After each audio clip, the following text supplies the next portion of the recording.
Back in 2007 I was working as part of the Faciliites Management Team at a prestigious tower block.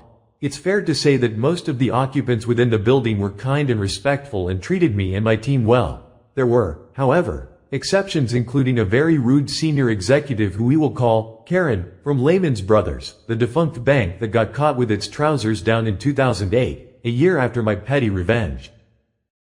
Back in 2007 I was working as part of the Faciliites Management Team at a prestigious tower block at 25 Canada Square, within London's Canary Wharf financial district.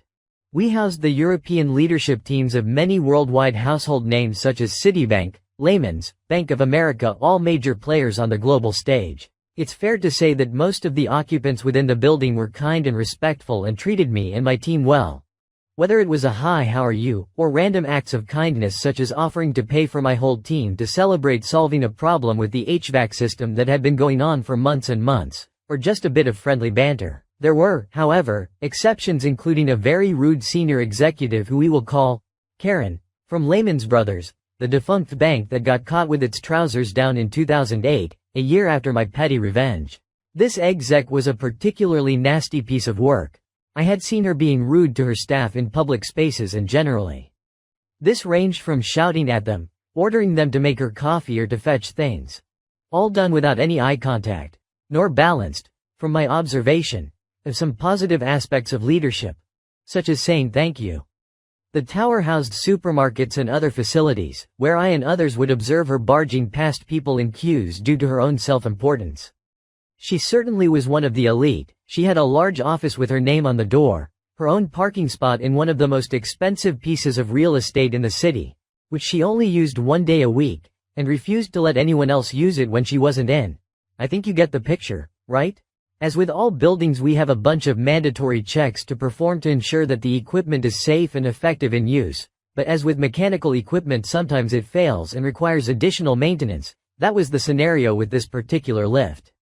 We worked long hours and outside of core office hours to ensure the building was working like a well-oiled machine. However, we had a problem removing, then sourcing and refitting a faulty transponder which wasn't quite working properly. This was now fixed and very close to entering service following the final checks to ensure everything was working as planned. Lift 5 was out of action. Picture the scene.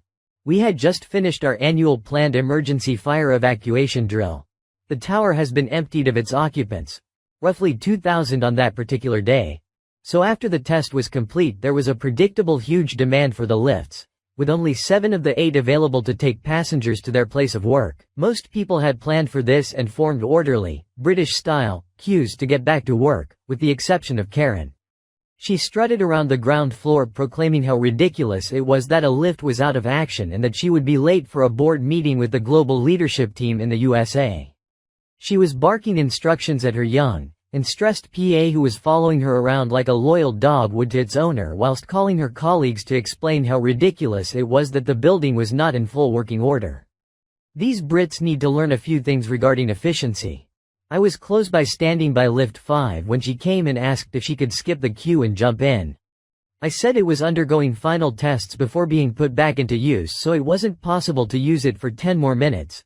Clear signage showed the lift was not to be used. I explained I was sorry, but it wasn't possible. I had to take a radio call from David the lift engineer, so turned my back slightly so as not to disturb her. Unfortunately for Karen, she had jumped into the lift alone, in the vain hope of getting back in time for her urgent meeting, despite there being clear signage at the entrance and inside the lift saying do not use. I turned around and saw the lift doors closing, just catching sight of her inside, and saw the opportunity to exact revenge. David, the lift engineer, who was connected to the control system waiting my command to commence the final transponder checks. This comprised the lift following a set test algorithm. It rose to each floor, then stopped for 5 seconds, to ensure the floor sensors are calibrated properly, before repeating on every floor on the way back to the lobby. This whole process always took 10 minutes. So it transpired Karen had 10 glorious minutes in lift 5 surfing the 45 floors of 25 Canada Place in the heart of London's financial district, before arriving back in front of me, with the doors opening as I was radioed by Mark to confirm the test had been successful and that the lift could be put back into use. I took great pleasure in using more of her valuable time as I asked for her name and company details so that I could record this as a health and safety incident in the logbook. She had failed to follow health and safety procedures and in doing so was in breach of Lehmans' agreement with the building owners and operators, so this was an important detail I had to capture and report to the company formally. Luckily there were still a few people remaining who took great delight in seeing this terrible woman being held accountable for her actions. Normally to get to the 25th floor would have taken her 45 seconds, it actually took her about 15 minutes. I did see her from time to time afterwards, but I never saw any change in her behaviors sadly. Actually the last time I saw her was in 2008, about a week before her colleagues from Lehmans were leaving the buildings with plundered IT equipment as they tried to ensure they got some value from the company that collapsed around them. Revenge was sweet.